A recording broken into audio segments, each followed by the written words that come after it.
এই বিষয়গুলো আসলে কে কি বলছে এটি আমাদের এখতিয়ার বহির্ভূত। আমরা আইন শৃঙ্খলা রক্ষার কাজে আছি।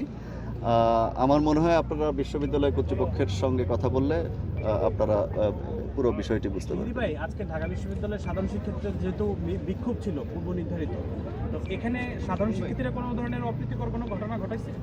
আমরা যতক্ষণ এসেছি ততক্ষণের ভেতরে আমরা কোনো ধরনের কোনো অঘটন এখানে ঘটাতে দেইনি, সোজা কথা, মানে মোটা দাগে যদি বলি। দর্শক, এই মুহূর্তে কিন্তু আপনারা দেখছিলেন যে ঢাকা বিশ্ববিদ্যালয়ের মধ্যে সন্ধ্যার পরে পুলিশের যে কর্মকর্তারা যারা এখানে অবস্থান করছিলেন তারা এই মুহূর্তে ব্রিফ করছেন এবং তারা কিন্তু বলেছেন যে এই যে আজকে ঢাকা বিশ্ববিদ্যালয়ের মধ্যে সাধারণ শিক্ষার্থী যে অবস্থান করেছিলেন সেই অবস্থানের বিষয় কিন্তু পরিষ্কার করে বললেন যে ঢাকা বিশ্ববিদ্যালয়ের প্রশাসন তাদেরকে চাইলেই শুধু তারা মাত্র এই ঢাকা বিশ্ববিদ্যালয়ে আসবে এবং তারা সেই মোতাবেকই কিন্তু তারা এখানে তাদের মতো করে প্রশাসনের মতো এই ঢাকা বিশ্ববিদ্যালয় প্রশাসনের মতো করে তারা এখানে কাজ করবে।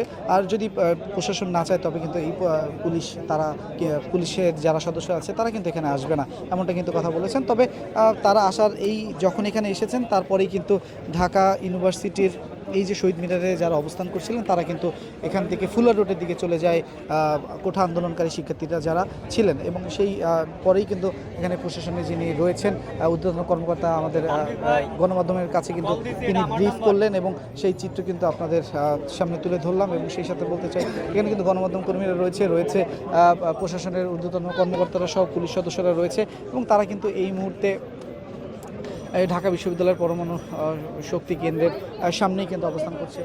তারা অবস্থান করার পরে এখানে যারা ছিলেন ঢাকা ইউনিভার্সিটির যে সাধারণ শিক্ষার্থীরা এখানে যারা ছিলেন তারা কিন্তু এই কেন্দ্রীয় শহীদ মিনার সামনে থেকে ত্যাগ করে তারা কিন্তু চলে গিয়েছে ফুলার রোডের দিকে। এবং পরবর্তীতে কিন্তু পুলিশের যে ঊর্ধ্বতন কর্মকর্তা যিনি রয়েছেন তিনি কিন্তু গণমাধ্যমের সাথে কথা বললেন এবং বললেন যে কোনো প্রকার অপ্রীতিকর ঘটনা কিন্তু ঢাকা বিশ্ববিদ্যালয়ের মধ্যে এই মুহূর্তে কিন্তু ঘটেনি, এবং যদি ঢাকা বিশ্ববিদ্যালয় প্রশাসন যদি চায় তবে কিন্তু পুলিশের এই যে বাহিনী রয়েছে তারা কিন্তু এসে ঢাকা বিশ্ববিদ্যালয় প্রশাসনকে সহায়তা করবে। এবং যদি ঢাকা বিশ্ববিদ্যালয়ের এই ঢাকা ইউনিভার্সিটির প্রশাসন যদি না চায় তবে কিন্তু প্রশাসন এখানে আসবে না, এবং এমনটা কিন্তু আমাদেরকে গণমাধ্যম কর্মীদের সামনে তিনি বললেন। এবং সেই সাথে বলতে চাই যে এই যে রাতে সারাদিন কিন্তু ছিল বেশ ছাত্রলীগ সহ সাধারণ শিক্ষার্থীরা যারা ছিল তাদের পৃথকভাবে তাদের কর্মসূচি সেটি কিন্তু চলমান ছিল, এবং সেই চিত্র কিন্তু আমরা আমাদের অন্য যে ভিডিওগুলো রয়েছে সেগুলোতে কিন্তু আপনারা দেখাচ্ছি।